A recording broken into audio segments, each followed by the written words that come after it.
This is Bix Weir, road2roota.com. This is a presentation I gave at the Anarchapulco Conference on February 19th, 2018. The presentation is called Golden Oldies to the Crypto Future, an alternative version of the past, present, and future of our global monetary system based on the Road to Roota theory. And you can find more information, backup information, at road2roota.com. What I want to talk about is gold in the Federal Reserve. Like most people, I first opened my eyes to what was going on behind the scenes by learning about the Federal Reserve System, how corrupt it was, how they are a privately owned institution. Reading the book, Creature from Jekyll Island was a big eye-opener for me. And it was my red pill. Everybody has kind of their red pill that they can remember when they first opened their eyes to the secrets going on behind the scenes. And the Creature of Jekyll Island was definitely my red pill. But there was a problem, and I will get into that problem. So I am going to entitle this part of the discussion, Digesting the Red Pill. Once you open your eyes to what is going on, it is important to keep digging and keep finding out more information about why things happen, how they're being operated, and where it's leading us. So today we will be digesting the red pill. First, a little about the Road to Roota theory. The Road to Roota theory postulates that there is a group of people in the United States as well as around the world that are working to remove and destroy the financial banking powers that have secretly controlled all aspects of our lives for hundreds of years. I call them the good guys. Many people call them white hats, or there are many different names for the people. And these aren't just people working on the exact same thing. Many people around the world and in many other places are working to free humanity from the control, the manipulation, the evil forces that have controlled us for a long time. So the Road to Roota theory is what sprang from my investigation over the last 15 years into this situation. And during the speech, I gave away one silver coin to anybody who could answer the questions that I sent out, and it was very, very fun, and people were excited about getting a silver coin. I do not sell these to the public. What I do is I give them away to every private road member at the Road to Roota for signing up for the private road, a 1-year subscription.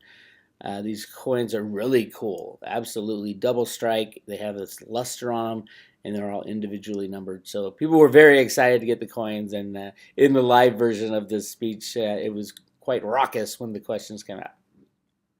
So here's the first question. Where did the word Roota come from? A character in a Federal Reserve Bank comic book. B, a term used in computer programming.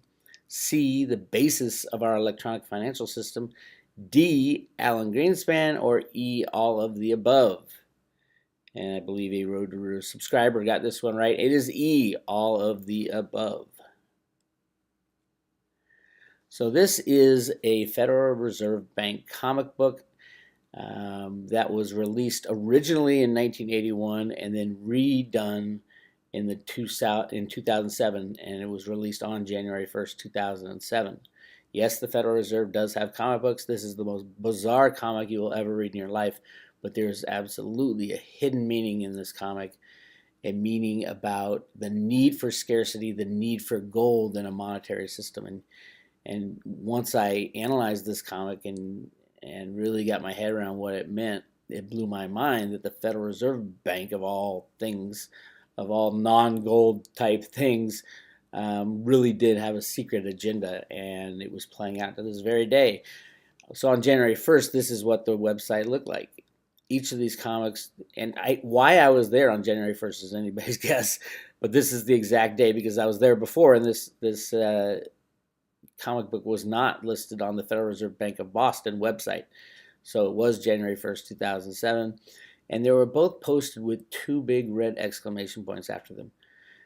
Clearly somebody wanted somebody to find this, and amazingly, that's what I did. Check out the gold, or the red exclamation points right there. Below that is the website. You can still find these comic books there, at least the updated version. Took a bit of searching to find the original version, the 1981 version, but you can still go to the Wishes and Rainbows site on the Federal Reserve Bank of Boston website, and it's under educational resources is where you'll find it, or just do a search for Wishes and Rainbows in the search function. So this is what kind of the comic book looks like. It's about a story about a little girl named Roota, and that was really puzzled me. Where did they come up with that name? And Roota lives in a world of no color, very afraid of the big people who might step on her, and has this mentor / grandmother who talks about the need for a gold standard and the need for color in life and scarcity and how they value scarcity in life. Really, really interesting stuff. But so I looked up the term Roota, R-O-O-T-A, Roota. Hard to find anything until I came across this. In computer programming, computer science, a tree is a widely used abstract data type, an ADT, that simulates a hierarchical tree structure with a root value and subtrees of children with a parent node. Remember that word node represents as a set of linked nodes. So this is a conceptual picture of what the root structure in computer programming looks like. Each letter represents a node. The arrows from one node to the other are called edges. The topmost node at the very top there with no incoming edges is known as the root, or node A, also known as root A, Roota. The bottom nodes with no edges are the leaves, nodes D, I, G, and J. So that's what in computer programming, that's what root A is. And then I found this in a 1971 IBM manual on financial computing. This diagram is about how to program a computer to understand financial terms, and it just struck me as very odd. There's that name Roota, and I really couldn't find much about Roota anywhere on the internet. And I was digging through manuals. I wanted to learn about the computer programming aspect, as I did some computer programming in the 80s. So I kind of remembered a little bit about it, but not really. And then I found this, and it really does show off that computer programmers use the term root A in the very basis of our monetary system. And then we got into someone who most people don't know was a computer programmer, Alan Greenspan, of all people. Very, very interesting person. Most people know him from the Federal Reserve, how he would just babble on and not make much sense. That was actually his job, was to not make much sense. He was trying to throw people off the scent of what was really going on. And Alan Greenspan specialized in something called econometrics, which is the use of computers in statistical theory and mathematical statistics to evaluate and develop economic methods.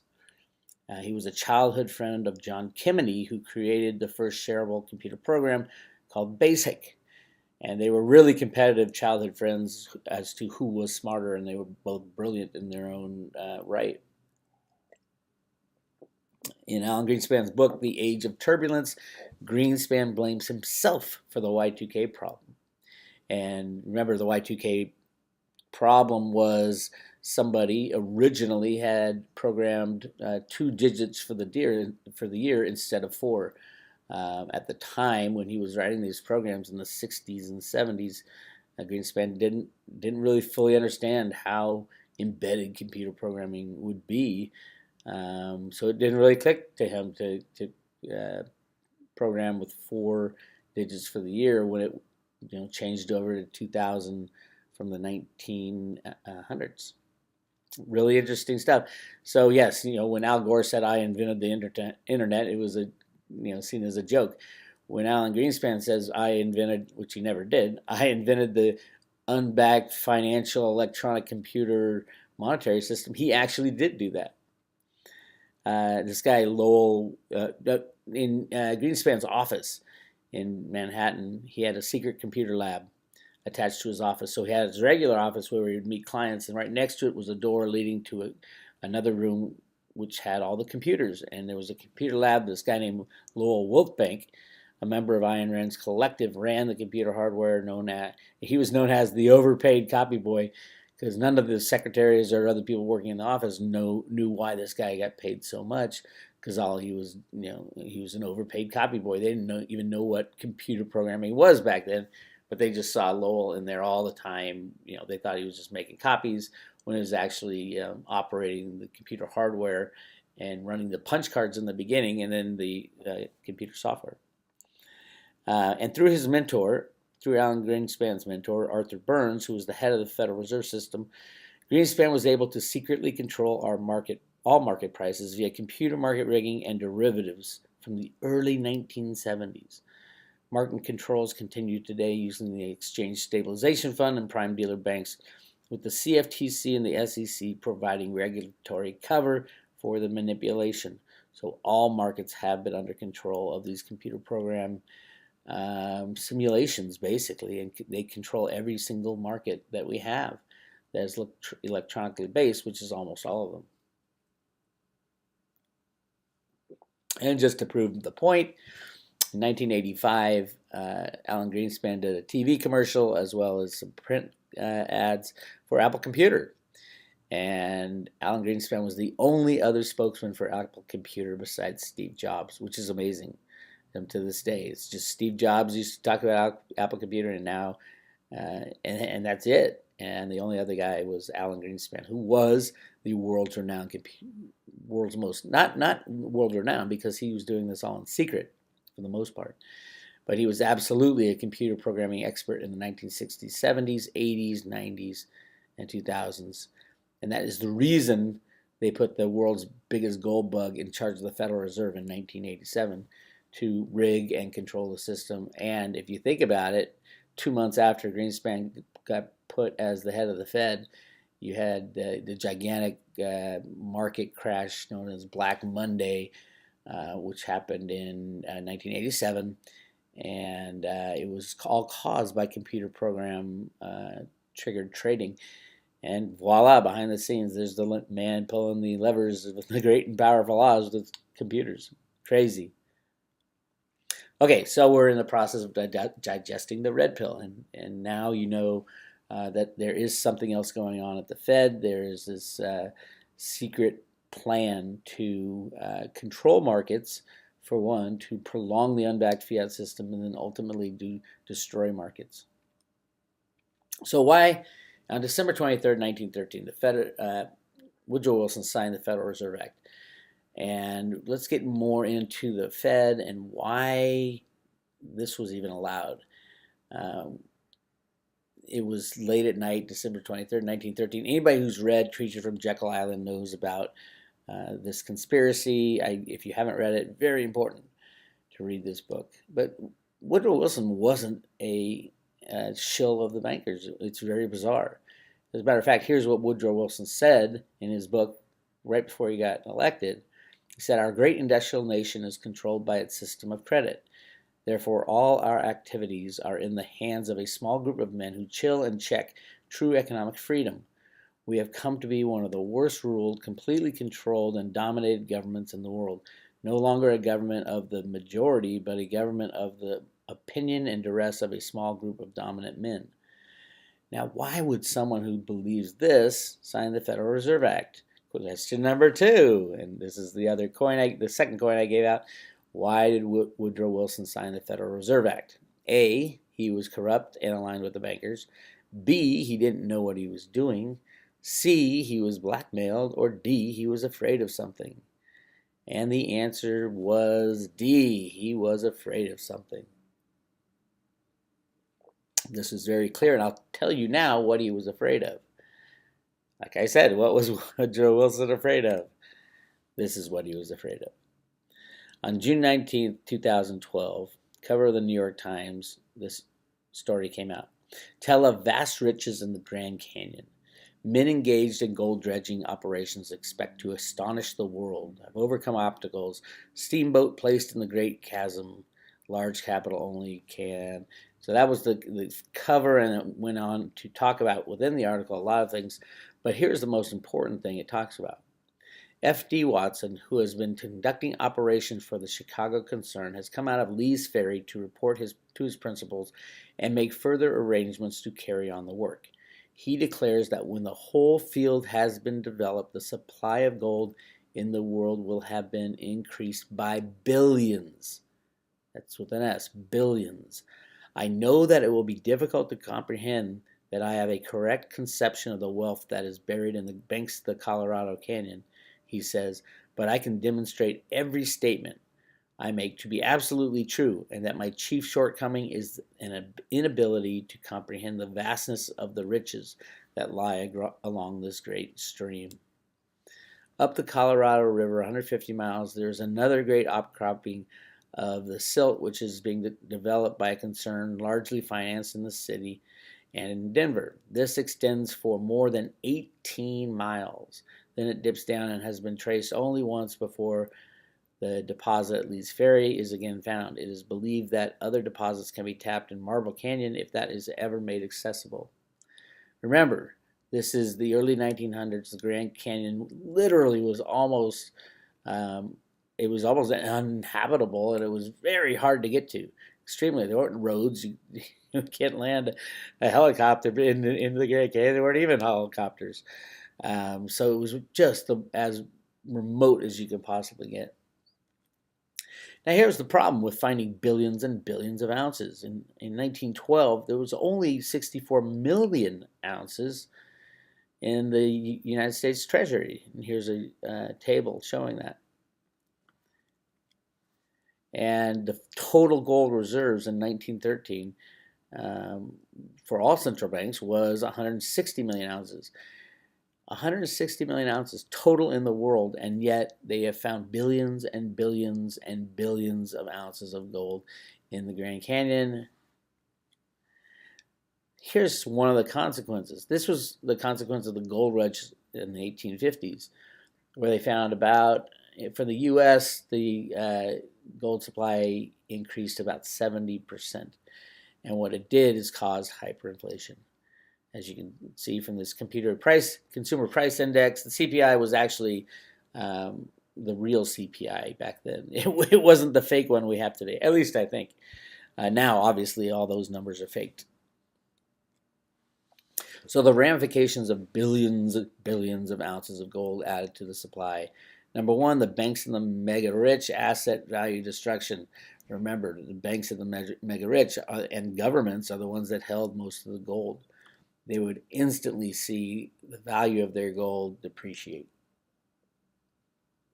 It would be a total implosion of the monetary system. Obviously, most of the world was on a gold or silver standard. Massive hyperinflation because of all the gold that gets released into the system. And they would have to replace the current monetary system. Perhaps that's why silver is so rigged and so manipulated even more than gold, is because that would be the obvious alternative to a gold standard that got destroyed because billions of ounces were put into that system. Social orders would have been overturned and governments would have been overthrown. All this stuff would have happened. Woodrow Wilson was confronted with this. He went out to the Grand Canyon or had his people go out there to confirm it, and it was absolutely true. So what happened next? The Federal Reserve was created to, quote, deal with the problem. The Chicago and Denver financiers of the Grand Canyon Gold abruptly shut down all mining operations. Woodrow Wilson created the National Park Service. The Grand Canyon was nationalized by designating it the second U.S. national park. Woodrow Wilson banned all mining in the Grand Canyon. 80% of the Grand Canyon is still off limits to hikers. It's unbelievable that people don't jump up and down. You're allowed to go out on this cliff and look over the Grand Canyon. You're not allowed to go and explore around there. There's a couple trails and paths that you're allowed to go down. The donkey ride down to the bottom of the Grand Canyon. But you're not allowed to go everywhere. And it's all cordoned off. And to this day, it's still there. And interesting that 90% of all caves in the Grand Canyon have not been explored. Question number 3. Is the Grand Canyon Gold Conspiracy A, real, B, a myth, or C, both? And the person who answered this question said A, real, but it was actually C, both. And these are pictures I took of the Grand Canyon Gold. No, they're not pictures I took of the Grand Canyon Gold. These are actually pictures. It's pretty cool, but this is kind of what it would look like if these stories are true. Those pictures are from a movie called McKenna's Gold. Really interesting movie. And it very much in line with the Grand Canyon Gold article that came out in the New York Times, and the article on Egyptian artifacts that was found. It was written in about the same time, the early 1900s, in the Arizona Gazette, which talks about this find of Egyptian artifacts in these caves in the Grand Canyon. So check out this movie called McKenna's Gold. And an interesting fact about this is that a lot of McKenna's Gold kind of follows the path of how the Egyptian artifacts were found, at least as reported in the Arizona Gazette. But that Arizona Gazette article wasn't found until the 1990s, and McKenna's Gold was made in the 1960s. So really interesting how that story is so much in line with the old Grand Canyon Gold article and the Arizona Gazette Egyptian artifacts in the Grand Canyon.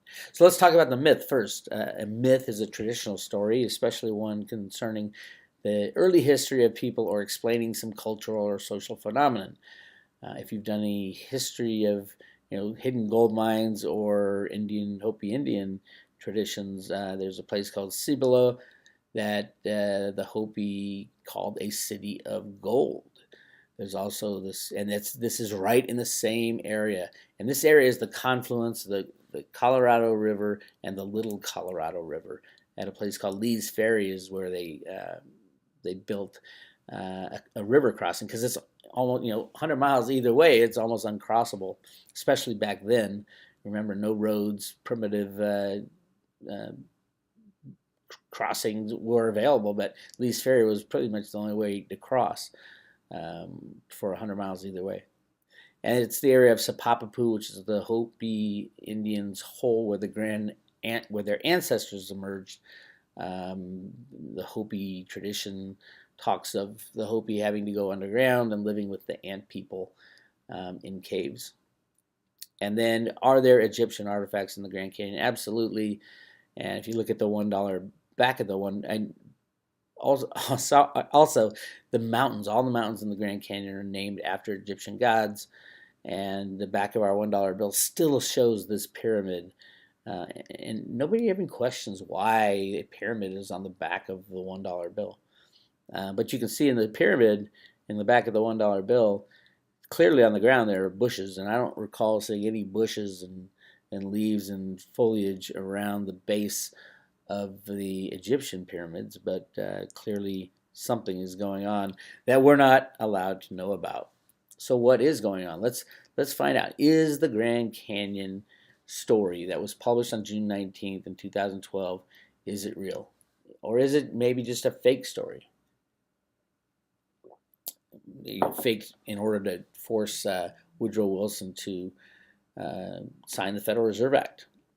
Although I wouldn't think Woodrow Wilson would fall for something that was fake. And I can easily prove that it's not fake.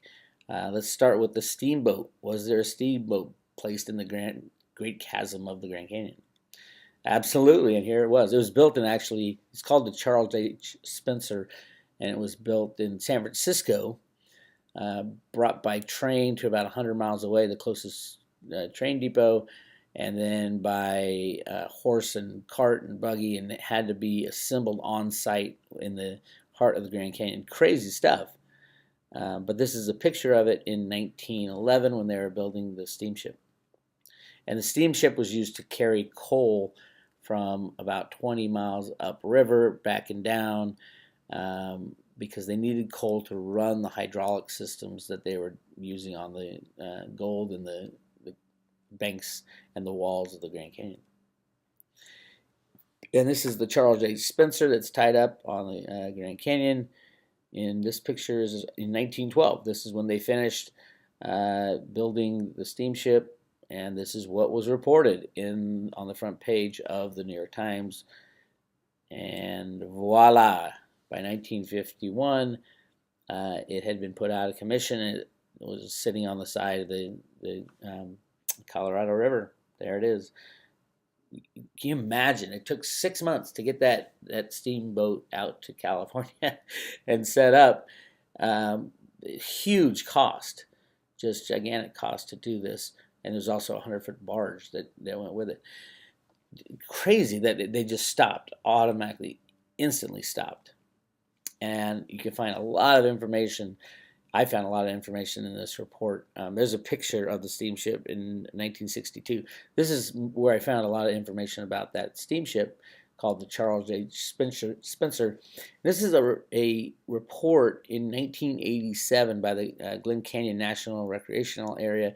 They were trying to get the site and the steamship certified as a submerged cultural resource. And this is like a 150-page report. It goes into how it was built, the problems they had getting it there, and all this stuff, and why it is such an important thing. I would say the background is that it's not so important. It was just a steamship that was built for fun on one of the toughest parts of the Colorado River. But I would submit that it was a gigantic deal building this in order to mine the gold in the Grand Canyon and then just shut it down. So in 1930, there was a Supreme Court case, U.S. versus Utah, that fought over mining rights on the riverbanks of the Colorado River. And again, everybody says, oh, no, it's just a beautiful national park. No, it is a huge resource area, mainly gold. There's also some silver there. And this court case has sworn testimony from people who worked the gold mine that it was prematurely shut down. And a lot of the guys said they had no idea why, but all the funding was pulled away, and then Woodrow Wilson locked it up and said no mining in that area. All right, now let's move back to the Road to Roota comics. This is a really interesting picture within the comic of Roota, who is Alan Greenspan, talking to his grandmother, who is represented by Arthur Burns, which is Greenspan's mentor. And I get into this in the Road to Roota analysis. You can find it at roadtoroota.com, the very top video. And Roota asks his grandmother, why doesn't anybody go to Colorland to bring back colors, meaning why don't we go back to a gold standard? And the grandmother says, because the people who live in Colorland are very big and might accidentally step on any pebble person who visits. All our people are afraid to go there. Now, this is the Federal Reserve Bank talking about this. What could the Federal Reserve Bank be afraid of? And it goes on, and this is the part I want to emphasize. And besides, nobody knows how to reach Colorland. Some say you can get there through the caves near Cobblestone Canyon. Cobblestone Canyon is the name of a canyon in the Road to Roota comic books where they find gold. Unbelievable. And then Roota says, I'm not afraid, Grandma. I often play in those caves, and someday I will find a way to bring Colorland back to the people. And it's really, really, really interesting that they use these caves, because it's almost exactly the same as what was going on in the Grand Canyon. And then here we have when Roota and Rocky is Lowell Wolfbank, Greenspan's computer hardware guy, they find the gold in the Grand Canyon in what they call Cobblestone Canyon. And this is the Federal Reserve Bank. Remember, Federal Reserve doesn't like gold, doesn't deal with gold. Remember Ben Bernanke said, "Oh, we just keep it for historical purposes." It's ridiculous. It is the number one basis for the last 100 years of why the Federal Reserve was allowed to exist. And then Roota takes the colored flower home, and the colored flowers need the golden sunlight.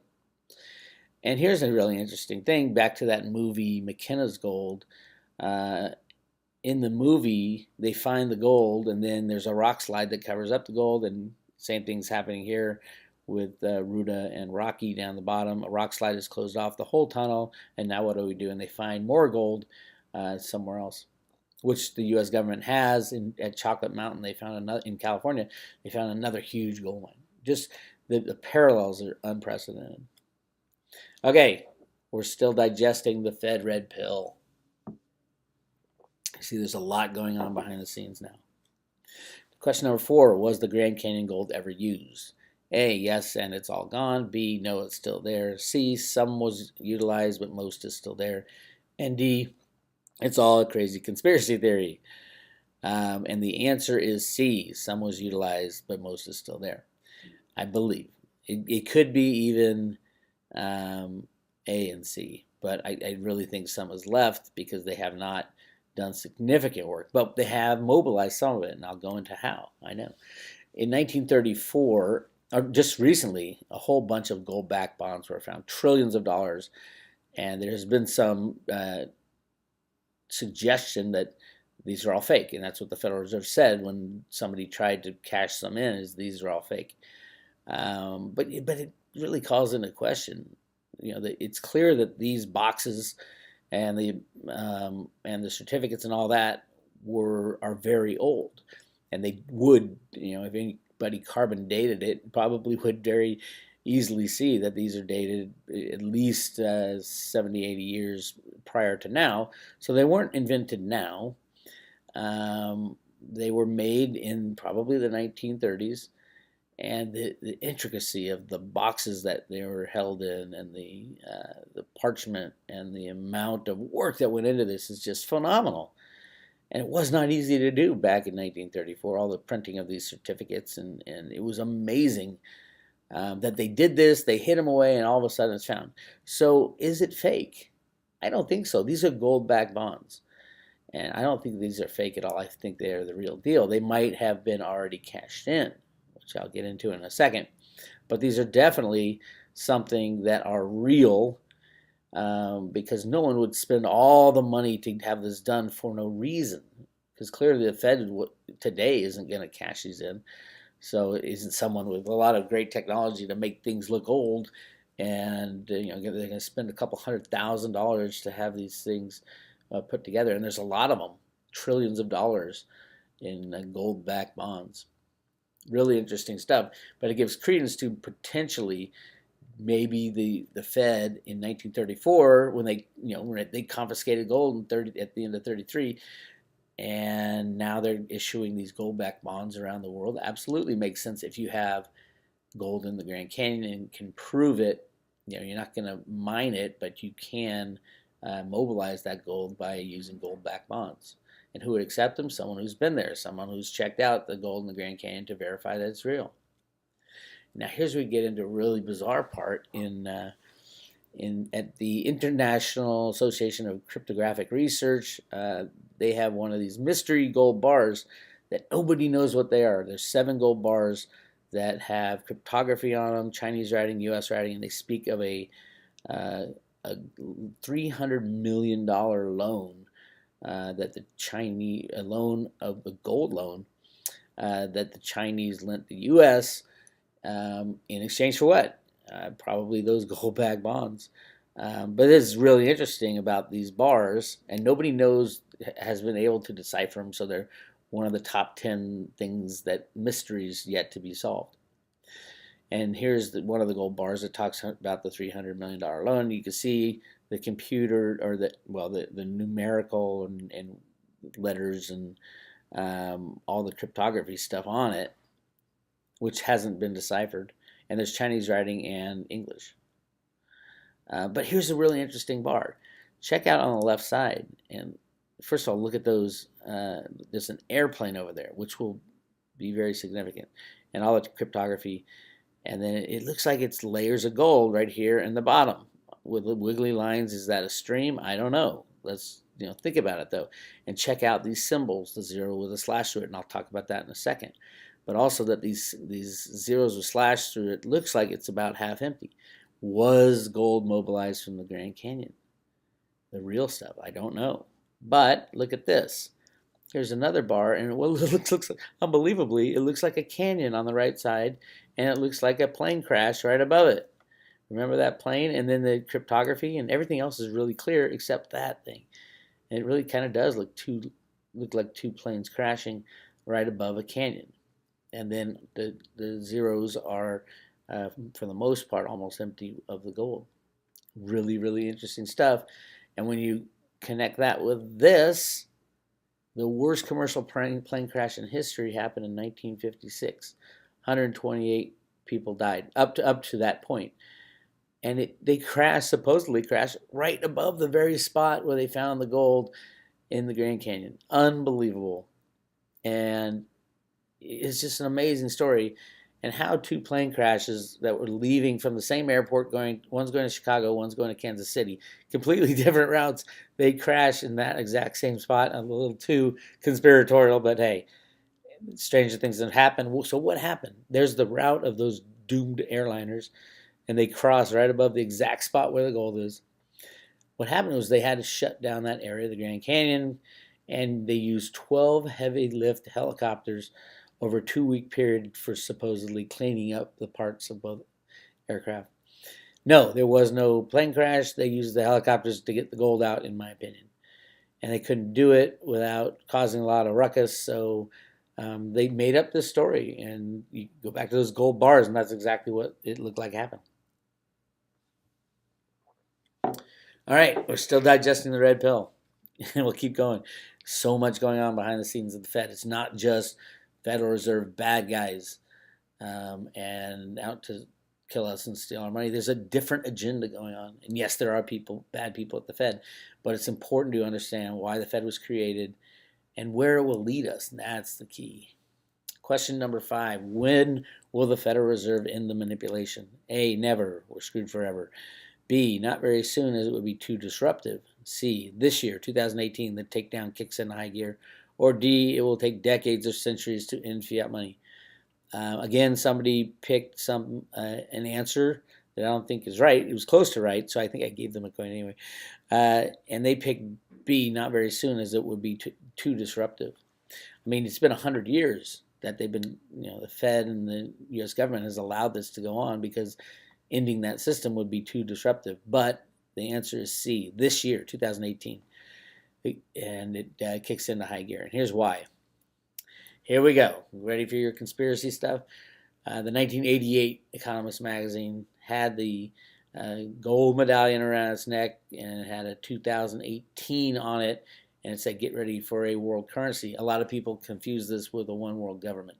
No, it says world currency. Now, let's look at the zero with the line through it. Yep, it's right there, just like on the gold bar, on those gold bars talking about the gold in the Grand Canyon. The cover of The Economist on this very same topic, the situation. When will the gold in the Grand Canyon be released? And there it is, that same symbol right on the coin. Really cool stuff. And there it is on the in the Grand Canyon. Amazing, amazing. That this all links together at the Federal Reserve. It's why the Federal Reserve was created, why it's allowed to exist for this long. The letter zero with the line through it is sometimes used in mathematics as a replacement for the symbol. It's known as an empty set, as established by Bourbaki, and sometimes in linguistics as a replacement for the same symbol representing zero.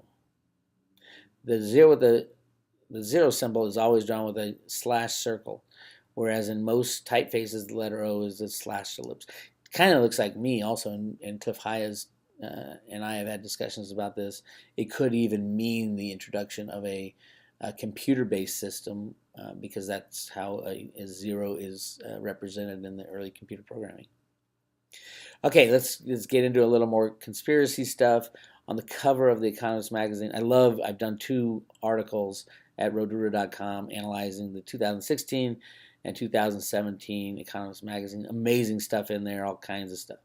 But look at this one. On the cover in 2016, there's a flying cell phone in the back left to represent the cryptos. But what I want to point out is the inside the cover is a bigger picture, and look who's right in the middle on the bottom. It's Alan Greenspan fading away, pulling his last computer level, and it's switching over from 2000. They kind of block out the 18. Again, this came out in 2016. and it looks kind of like a slot machine, or it could be the machine that the great and powerful Oz was using to destroy the world's monetary system to return to a gold-backed system. Um, an interesting point here is that Alan Greenspan left the Federal Reserve in January of 2017 or 2007, and then we had the meltdown at the end of 2008, and then Bitcoin was released to humanity right at the end of 2008, beginning of 2009. Satoshi Nakamoto said that he had been working on this problem for 2 years. Alan Greenspan, when he left the Fed, and he's still the world's best computer programmer, had 2 years between when he left the Fed and when the introduction of the Satoshi white paper came out. Is that a conspiracy theory? Absolutely. Could Alan Greenspan really be Satoshi Nakamoto? Well, he was the world's best computer programmer since the 60s. He was heavily involved in the monetary system. The Fed, we all know the Fed's been involved with the cryptocurrency system since the 80s. Could it have been Alan Greenspan? Who in the world would be the only person who couldn't stand up and say, yes, I am Satoshi? I would say Alan Greenspan, the head of the Federal Reserve System, the anti-crypto system. Now, a lot of people will say, oh my God, Alan Greenspan is Satoshi. That means it's all bad. And they're going to take over the monetary system and take over Bitcoin. No, I don't think so. I think Alan Greenspan was always working for the good guys.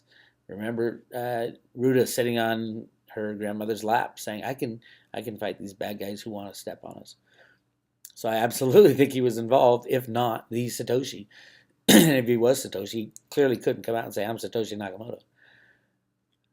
All right, more red pill digestion. What has been the underlying cause of all market crashes since 1970? Market participants over speculation. B, bankster pump and dumps. C, computer-generated algorithm chaos. Or D, natural flow of freely traded markets. It is C, computer-generated trading algorithm chaos. You can go back to every big market crash since 1987 when Greenspan got on the Fed, and they were all caused by computer trading. This is his last hurrah, Alan Greenspan 2008 stock market crash.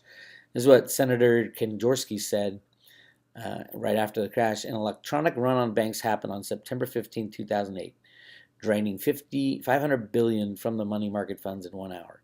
Had the Fed not acted to bail out the banks, the entire banking system would have been drained in a matter of hours, destroying the world economy and governments. That's how big this stuff is. All right, let's digest a little further. Now, where do we go? I've taken you from where the Fed started, what's going on at the Federal Reserve behind the scenes, why it's been allowed to exist for so long, and that Alan Greenspan is trying to get us out of it, and he wants to go back onto a gold standard or a different way. So are the cryptocurrencies the way out of this mess? Absolutely. Question number 7, why are the cryptocurrencies allowed to exist in the United States? A, the banking cabal doesn't see cryptocurrencies as a threat. B, there is no way to stop them. C, a parallel crypto economy offers a less volatile way out of the old system. Or D, the bad guys will use cryptos to usher in their one world government mark of the beast system. Those that see the bad in everything will say D. I don't think they are correct. A, they do see it as a threat, absolutely. B, there's no way to stop them. I would say there is no way to stop the cryptos, but there's ways to delay it for decades. If every country came out and said, nope, we're going to call them illegal, we're going to confiscate anyone we find using it. We're going to go to all the people we know who have cryptocurrencies, who have talked about it, and take theirs. We're going to shut down all exchanges. They could do that, and it would delay cryptocurrencies for decades, the growth of them. But they're not doing that. And the answer is C, a parallel crypto economy offers a less volatile way out of the old system. Absolutely. The U.S. and the Fed have been looking for ways to get out for a long, long, long time. And just to reinforce that fact, the CFTC Commissioner Chairman Chris Giancarlo testified in front of the Senate Banking Committee on February 6, 2018, and he was so pro-crypto, it was unbelievable. Talking about how his daughter's into cryptocurrencies. I had been told when Chris Giancarlo joined the CFTC that he was going to do the work of the white hats. Absolutely, I was like, but it related to silver, so I expect a lot of action in silver as well. But this guy is so pro crypto, and the U.S. is not going to stop the cryptos. There's some quotes from his written testimony. We're entering a new digital era in the world financial markets. As we saw with the development of the internet, we cannot put technology genie back in the bottle. Virtual currencies mark a paradigm shift in how we think about payments, traditional financial processes, and engaging in economic activity. This is the head of the CFTC saying this. And now he's going to lay down laws to protect the cryptos. Listen to this. With the proper balance of sound policy, regulatory oversight, and private sector innovation, new technologies will allow American markets to evolve in responsible ways and continue to grow our economy and increase prosperity. Bravo, Chris Giancarlo. The very next day, another new CFTC board member, Brian Quintes, said at a Yahoo Finance Crypto Summit, quote, he's talking about Giancarlo. He said he took the first opportunity he had as chairman of the agency to bring fintech expertise in-house so we have a method of communicating with the financial community and innovators. Our approach around this topic is we want to be forward-thinking and we want to be open to new ideas. And then he said, I think Bitcoin and blockchain are transformative. We'll remember when the chairman's testimony and in all the follow-on results that this concept will create down the road. Quote, it's going to affect everything we have. This is the CFTC. Awesome.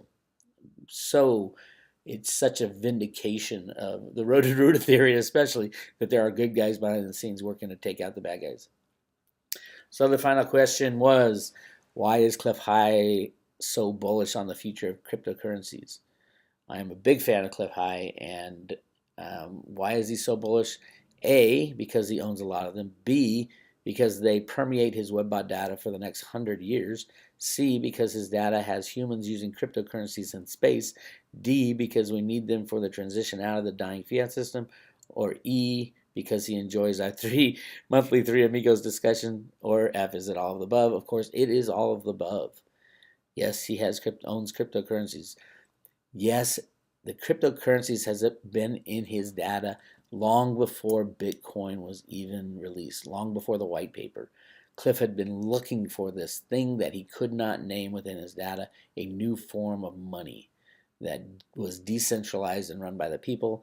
And then he found it in 2009 with that's when he came across Bitcoin, the white paper, and all that. So it's all of the above. So winding down this talk, and hopefully I've taken you from the beginnings of the Federal Reserve, why it was kept in secret, why all this insanity was allowed to happen, all the way to the solution, which is the future. And here's Clif High's Bitcoin price roadmap for 2018. He's got a number 13,888 Bitcoin by late February, early March 2018. This prediction was the data set was from 2016, late 2016. So it's been over about a year and a half since the 13,888 number has been in his data. We'll see, but that if he hits that number at some point in the next couple of weeks, the end of February or beginning of March, that would be just phenomenal. And then further in the same data sets, 40,000 Bitcoin by the summer of 2018. He's got the $64,000 question by September of 2018, and then 100,000 Bitcoin parties at the end of the year. All this showed up in his data from over a year and a half ago, and it's crazy. So a lot of people ask me, what about the other cryptos? Clif says very clearly that with all cryptos and the tokens, rising tide lifts all boats. As Bitcoin rises and is more adapted, so are all the cryptos. And Bitcoin could be BTC Core, or could be BTC Cash, could be all of the above. I would argue that 13,888 was already hit in mid-February. When you add up all the forks, it came out to right around 13,888. Not exactly, but that's not how Clif's data works. Clif's data works that people will be talking about 13,888. And I think I was talking about it in Clif. So yeah, great news for those in cryptocurrencies and Bitcoin. throughout 2018, it would be a huge year. If these numbers are hit, absolutely the rest of the world will start really to get on board, which I believe they are. And then I gave Roota's top 5 cryptos for 2018. These are my favorite picks for various reasons, and I think they'll go up the most compared to other cryptos. Litecoin is a necessary means of exchange. Bitcoin Core decided to shed their means of exchange because it got too complicated, too costly, and too slow because of SegWit and all that debacle. So I love Litecoin, and that's my number 1 pick for 2018. Number 2, Veritasium. Veritasium, a peer-to-peer exchanges.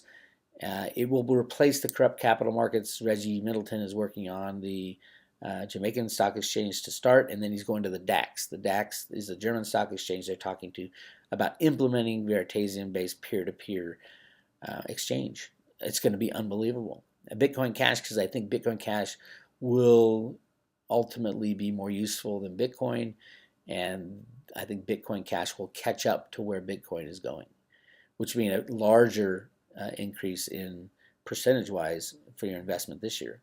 And it's what Satoshi would want. In the argument between Bitcoin and Bitcoin Cash, Bitcoin, a locked up version of virtual gold, was never even mentioned in Satoshi's white paper. It was a peer-to-peer cash system. So it's more aligned with Satoshi, aka potentially Alan Greenspan. If Greenspan wasn't Satoshi, he was definitely involved with the group that was developed Bitcoin. Number 4, Amizigo. It's an Asian coin that's going to basically be a platform to bank the unbanked. That is gigantic. I think it's 2.5 billion people are unbanked, and Amizigo is going to get in there and bank those people, completely go around the banksters. And Clif High's data has Amizigo going up 30,000x or 30,000%. I think it was 30,000%. Crazy stuff. And then Salt Lending, one of my favorite coins, because it really is a bridge coin from the old system to a new system.